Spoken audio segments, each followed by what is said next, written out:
अस्सलाम वालेकुम फ्रेंड्स, आज हमने स्कैफोल्डिंग सुपरवाइज़र के साथ में स्कैफोल्डिंग टैग के बारे में इंफॉर्मेशन ली, आप लोगों के साथ शेयर कर रहे हैं। ये सबसे पहले हमने उसको पूछा कि ये आप किस लिए कैसे ये मेंशन करते हो कि 25 PSF इसको आपने कैसे ओके किया हुआ है लाइट ड्यूटी स्कैफोल्डिंग के लिए। तो उसका ये आंसर था कि ये 25 पाउंड स्क्वायर फीट इसका कैपेसिटी है लाइट ड्यूट स्कैफोल्डिंग का। तो हमने जो बनाई है इसलिए इसको ओके किया हुआ है, क्योंकि हमारी स्कैफोल्डिंग लाइट ड्यूटी और इसकी इतनी कैपेसिटी है। और अगर ये मीडियम ड्यूटी होगी तो 50 पाउंड स्क्वायर फीट इसका टैग पे मेंशन किया जाएगा।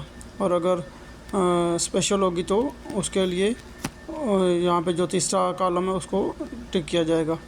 तो ये आ गया इसका फर्स्ट थिंग जो हमने क्लियर करनी थी स्कैफोल्डिंग सुपरवाइज़र से कि 25 pound square feet light duty scaffolding के लिए इसको टिक किया हुआ है, मतलब कि पर स्क्वायर फीट 25 पाउंड इस पर वज़न अलाउड है। ये लोड बेरिंग कैपेसिटी है इसकी लाइट ड्यूटी स्कैफोल्डिंग की।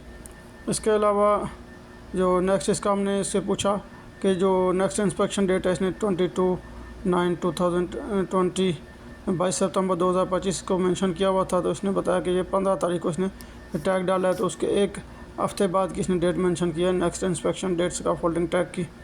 तो ये दो चीज़ें हमने उससे क्लियर की। इसके अलावा जो खाली यहाँ पे आप लोगों को कॉलम नज़र आया यहाँ पे स्कैफोल्डिंग सुपरवाइज़र का अरामको का जो कार्ड नंबर होता है वहाँ पे उसने वो मेंशन करना था। तो ये इसको हमने बताया कि यहाँ पे अपना स्कैफोल्डिंग जो कार्ड है उसका नंबर मेंशन करें। बाकी ये जो ऊपर बता रहा है सबसे टॉप पे स्कैफोल्ड आईडी नंबर, ये जो स्कैफोल्ड होल्डर है उस पर यह आईडी नंबर मेंशन होता है और टैग के साथ में वो मैच करना चाहिए। टैग पे आप लोगों ने वही आईडी नंबर इसको मेंशन करना है, ये टैग उसी होल्डर में होना चाहिए। बाकी ये इसने दोबारा से इसको हमने पूछा तो इसने ये बताया लाइट ड्यूटी, मीडियम ड्यूटी और स्पेशल ड्यूटी स्कैफोल्ड के बारे में कि इसका कितना लोड बेरिंग कैपेसिटी होती है पर स्क्वायर फीट की। और स्कैफोल्डिंग का जो GI है उसके बारे में भी इसको हमने क्वेश्चन किया। तो GI 8.001 ये स्कैफोल्डिंग का GI है अरामको का। जो भी आप लोगों को स्कैफोल्डिंग से मुतल्लिक रिक्वायरमेंट अरामको की चेक करनी हो तो आप लोगों को GI 8.001 में इसकी मिलेगी। बाकी ये जो इसमें मेंशन है कि 6 मीटर तक इसको स्कैफोल्डिंग सुपरवाइज़र इंस्पेक्शन कर सकता है स्कैफोल्डिंग प्लेटफॉर्म को। अगर 6 मीटर से एक्सीड कर जाएगा लेंथ में, हाइट में, तो इसको फिर स्कैफोल्डिंग सुपरवाइज़र और स्कैफोल्डिंग इंस्पेक्टर दोनों के सिग्नेचर चाहिए होंगे। दूसरी तरफ आप लोग देख सकते हैं जो एक तरफ ये कॉलम खाली पड़ा हुआ है, ये स्कैफोल्डिंग इंस्पेक्टर का है। चूँकि हमारा प्लेटफॉर्म 6 मीटर से कम है, 6 मीटर हाइट उससे कम है, तो इसलिए सिर्फ स्कैफोल्डिंग सुपरवाइज़र ने इसको इंस्पेक्शन किया, इसको टैग डाला है। और ये इसका 1 वीक का वैलिडिटी है स्कैफोल्डिंग टैग का। 1 वीक, आफ्टर 1 वीक ये इसको री इंस्पेक्टर करेगा स्कैफोल्डिंग को और दोबारा इसका डेट को 1 हफ्ते के लिए अपडेट करेगा। और ये इसका एक डेली का चेक लिस्ट होता है स्कैफोल्डिंग का, डेली को भी उसको चेक करेगा। इसके पास एक पेपर होता है स्कैफोल्डिंग सुपरवाइज़र के पास में चेक लिस्ट का, वो उसको डेली स्कैफोल्डिंग जो साइड पे होती है सब उसको डेली इंस्पेक्शन करता है, उसको चेक करता है। इसके अलावा ये स्कैफोल्डिंग बोर्ड के बारे में हमने इससे पूछा, ओशा प्रूफ टेस्टेड स्कैफोल्डिंग बोर्ड जो इसका थिकनेस के बारे में। तो ये इसकी 38 mm इसकी थिकनेस है और इसके अलावा 2 इंच तकरीबन इसकी जो है ना थिकनेस बन रही थी। हमने इसको जो मेजरमेंट किया तो बाकी जो इसका विड्थ है, इसकी जो चौड़ाई है वो 9 इंच इसकी स्कैफोल्डिंग प्लांक है, जो इसकी 9 इंच की चौड़ाई थी, विड्थ थी इसकी। 2 मीटर का स्कैफोल्डिंग प्लेटफॉर्म है। ये एक एक्सेस के लिए इसको लाया गया है, यहाँ पे एक्सेस ये लोग बना रहे थे। तो इसके बारे में हमने इस स्कैफोल्डिंग सुपरवाइज़र से कुछ क्वेश्चन आंसर किए और इसके नॉलेज को टेस्ट किया और कुछ अपने नॉलेज में भी इजाफा किया, क्योंकि जो स्कैफोल्डिंग सुपरवाइज़र के नॉलेज में होता है तो मुमकिन है कुछ चीज़ हमसे जो छुपी हो, हम लोगों को मालूम ना हो, तो इनसे अच्छा नॉलेज मिल सकता है। इसके अलावा ये देखें आप लोग प्रैक्टिकल भी हमने किया कि इसको मीटर से चेक कर लें तो 9 इंच इसकी जो है विड्थ थी स्कैफोल्डिंग बोर्ड की, ओशा प्रूफ टेस्टेड जो स्कैफोल्डिंग बोर्ड है, और 2 इंच इसकी थिकनेस थी, मोटाई थी। ये आप लोग इसको देख सकते हैं। यहाँ पे प्रैक्टिकल भी करके हमने इसको चेक किया। स्कैफोल्डिंग सुपरवाइजर को बोला कि इसकी मेजरमेंट करे और चेक करके बताए सामने। स्कैफोल्डर लोग भी यहाँ पे मौजूद थे, उनसे कुछ से मैंने क्वेश्चन किए थे, लेकिन उन लोगों को इतना नहीं पता था।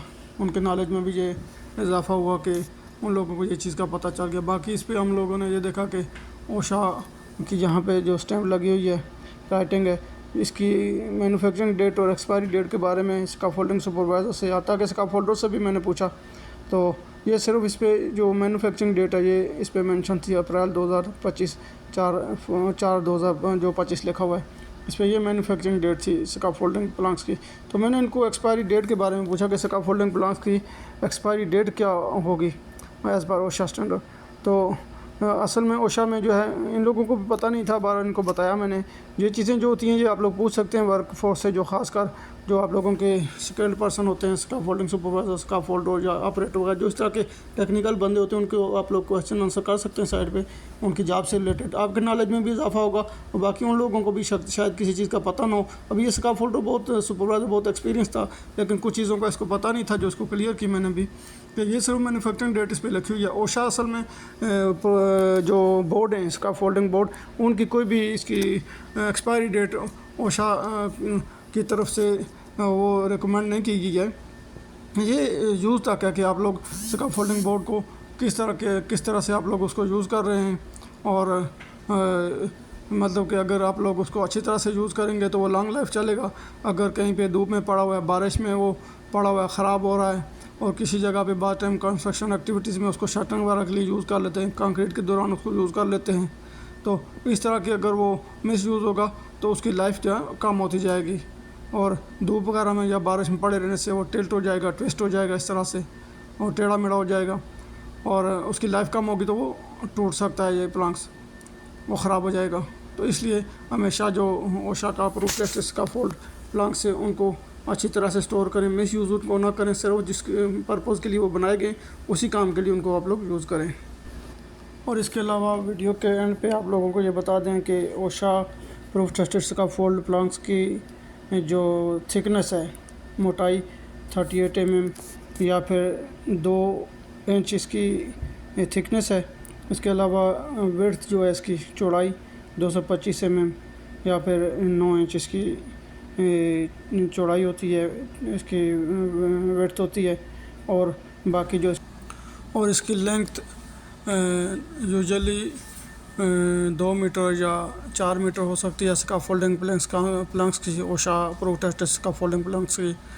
और जो इसका लोड बेयरिंग कैपेसिटी है वो लाइट ड्यूटी स्कैफोल्डिंग के लिए 25 पाउंड पर स्क्वायर फीट हो सकती है लाइट ड्यूटी की, और मीडियम ड्यूटी के लिए 50 पाउंड पर स्क्वायर फीट 50 PSF, और हैवी ड्यूटी स्कैफोल्ड के लिए 75 PSF पाउंड पर स्क्वायर फीट इसकी लोड कैपेसिटी हो सकती है।